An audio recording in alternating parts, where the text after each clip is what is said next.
Okay, this is the Stage 2 Music Technology tutorial on the Major Project part of the elective. Now the Major Project is the external part of the assessment and makes up 30% of the grade, and it's divided up into two parts. Part 1, which is the Major Project, and Part 2, which is the commentary. So the Major Project, very similar to the folio recordings, except rather than being 30 seconds, it has to be a minimum of 3 minutes and a maximum of 5 minutes. It cannot include pre-existing live recordings or pre-existing MIDI files, just the same as the folio. It can't include pre-existing extended wave loops. Now it's important to understand with that is if you do use loops, you can create your own, but if you do use pre-existing ones, you need to manipulate them some way, but I'm going to talk a little bit about that a bit later on. Has to be completed during the current study of the project and needs to be handed up on CD. Now, very similar to how we did things before, you can either specialize in one particular type of recording, or you can use a combination of the different types. So you can either do an analog or digital recording, MIDI sequenced, or a digital recording with sequence components.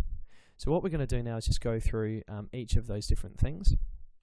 So the analog recording or digital recording, you need to create a recording which has at least 4 to 5 tracks, and you're going to record them either using a microphone or a DI input.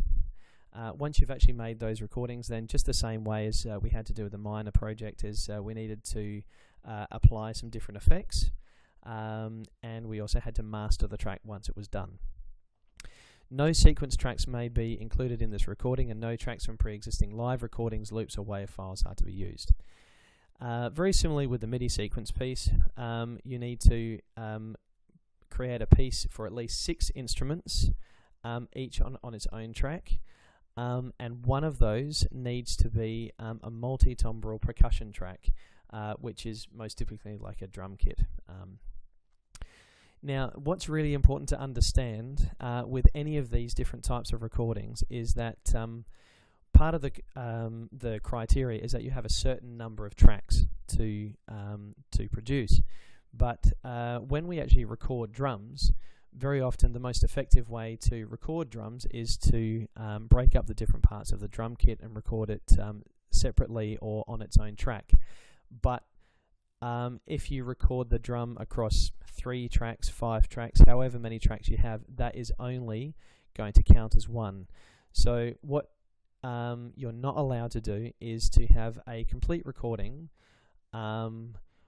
with, for example, on the analog or digital recording, your 4 live tracks can't simply be drum kit, or the 6 instruments can't all be the percussion track. So very important to understand the drums will only count as one track no matter how many tracks you've recorded it across. Now, the commentary, very, very similar once again to the folio, except this time rather than being only 500 or 700 words long, it's now 1200 words. You can either write it out, or you can produce a oral presentation or a video tutorial of up to 7 minutes.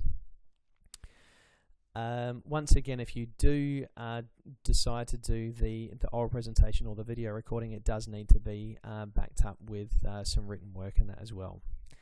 Now, if we have a look at what we need to do for the what needs to be included within the commentary, we'll go through each of the different recording styles. So for an analog recording or digital recording, the first thing that you need to have is a brief statement about the equipment used. You need a track sheet, information about the signal processing or the effects that were used, the mixing and balancing of tracks, the mastering process, and then the transfer process used to produce the CD.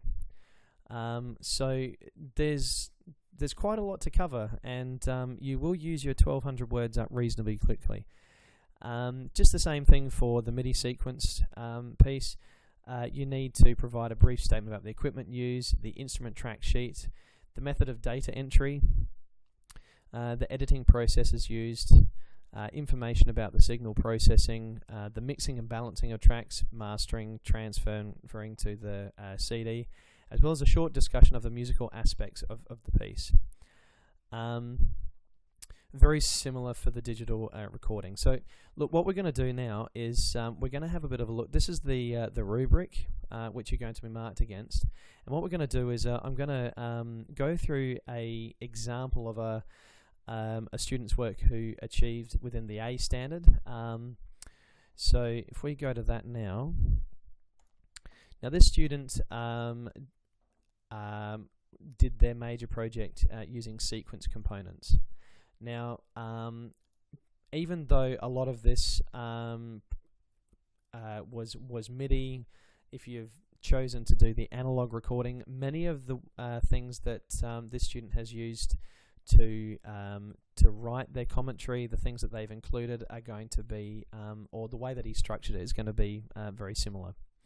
So you'll notice that through here he's actually included screenshots. Now you can also include these in the minor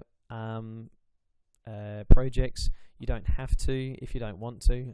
They're obviously on a slightly lesser scale than the major project, but the major project I would strongly advise that you put them in, just because it's going to help you talk about and demonstrate your understanding of all the different processes and things that you use to make the recording.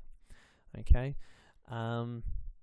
so you can see that this person has started by stating the way in which he recorded, and just a brief thing about some of the instruments that he's used, and then he's actually broken it down. He's discussed what parts, what programs he's used to do that.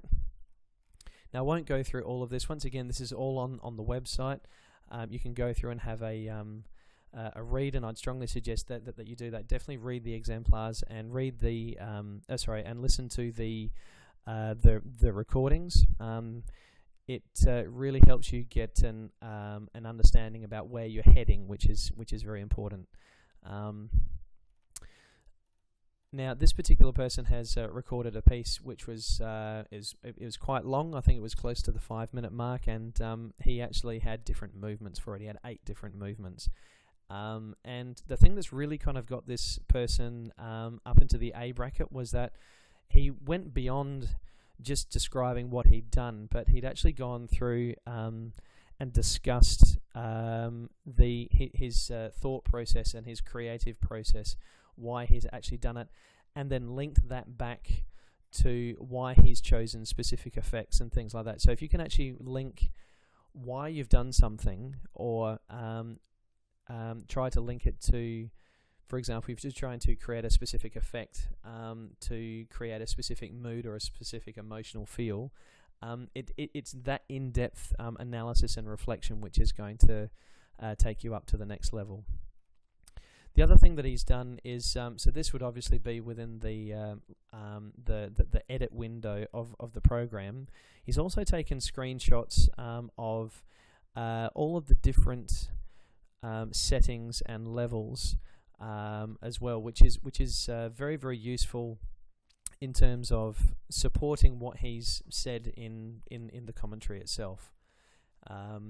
And it also kind of helps the moderator understand where you're coming from, and the fact that you really have an understanding about what you're doing. So that's very important. The other thing is that so aside from the edit window and actually showing some of the effects processes and that, which we just had a look at before, they've also put in the mastering and the mixing stage. So he's actually kind of demonstrated how he set the program up, some of the different levels. So it's very, very useful. And he's just around the word count as well, which is very good. Once again, he's got the instrument track list as an image attachment at the end, which is great. And he's also put in a little bibliography as well, which is great. The great thing about that is that when you go through, any of the things that you reference back through your commentary, any explanations, if you've actually taken an explanation from a website or from a textbook about a specific effect or a function, it's important to actually acknowledge where you got that information from. So the bibliography is also very good. And you can see that if you follow this person's format and structure, you're going to be able to get yourself up into the A+ bracket. So just to wrap up, it's very important that you try and get your recordings done as quickly as possible, both for the minors and for the major, simply because it's the mixing and the mastering process which is going to take quite a long time. The recording itself actually very often you can do very quickly, but it's all the creative stuff that occurs afterwards when you're mastering and mixing, which can take a long time. The other thing which is really important as well is that you want to get that done pretty quickly so that you can focus on producing a high quality commentary. So the first thing that I would be doing is trying to get the minor projects out of the way, or at least the recordings out of the way as soon as possible. But even while you're doing that, you can actually be planning what your major project is going to be. You want to start having a think about the different processes you're going to use. Are you going to be using MIDI sequencing? Are you going to get a band to come in and you're going to record using analog and digital processes? So you need to be very thoughtful and very thorough in your planning, because if you do that, if you plan things out and you use your time effectively, this can actually be a relatively straightforward elective. But if you cut yourself short and don't do that, it's the end result is not going to be as good. So look, that concludes the introductory tutorials for the music technology elective. I hope it's been helpful, and good luck.